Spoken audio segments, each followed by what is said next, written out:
Welcome back. In this video discuss about the concept of G2 यानी group of to, जो काफ़ी ज़्यादा आजकल न्यूज़ में चल रहा है। 1945 से लेकर 1989 तक जो वर्ल्ड ऑर्डर था वो बाइपोलर था। कैपिटलिस्ट यूनाइटेड स्टेट, पता ही, और कम्युनिस्ट सोवियत यूनियन। उसके बाद 1991 में जो अब सोवियत यूनियन का डिसइंटीग्रेशन हुआ, तो उसके बाद यूनाइटेड स्टेट पूरे वर्ल्ड में हर देशों के पास जाकर दरवाज़ा खटखटाता था, मिठाई बांटता था, बोला कि देखो मैं तो सुपर पावर हूँ। इस देश ये जो देश था अमेरिका, मतलब जो बचकानी हरकतें कर रहा था after the D integration of the Soviet union, इसको काफ़ी बारीकी से एक देश देख रहा था, जिस देश का नाम था people Republic of China. People Republic of China ने देखा कि बोला कि ये बहुत ही मूर्ख देश है, और उसने साइलेंटली जो काम कर रहा था वो तो सबको पता है।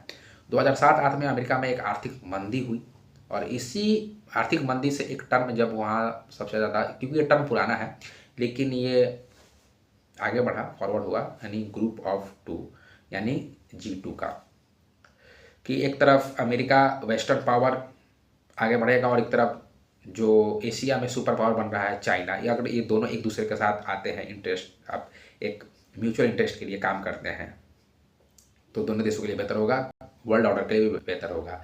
यानी कैसे कि 1945 से लेकर 1989 तक जो वर्ल्ड ऑर्डर था बाइपोलर था। After the D integration of Soviet union, उसके बाद यूनिपोलर अमेरिका की तरफ हो गया, फिर बाइपोलर हो गया, और बाइपोलर दिखाई दे रहा है। और ये जो है G2, ये दोनों देश एक दूसरे को के करीब कभी कभी आते हैं, लेकिन इनकी जो अपनी नेशनल इंटरेस्ट है इसमें इतना ज़्यादा कन्फ्लिक्ट है कि ये कभी एक दूसरे के नज़दीक परमानेंट रूप से तो आ ही नहीं सकते हैं, और ना ही आ पाते हैं। तो ये था कंसेप्ट ऑफ G2 का। भारत के संदर्भ में, भारत के कंटेक्स्ट में क्या चीज़ हो सकती है, ये सबसे बड़ा जरूरी है जो वीडियो का है। तो भारत के विदेश मंत्री ने हमेशा कहा है कि हम मल्टीपोलर एशिया और मल्टीपोलर वर्ल्ड की बात करते हैं और उसकी वकालत करते हैं, ना हम G2 के गेम में फंसने वाले हैं। ठीक है, तो both country are important for the India.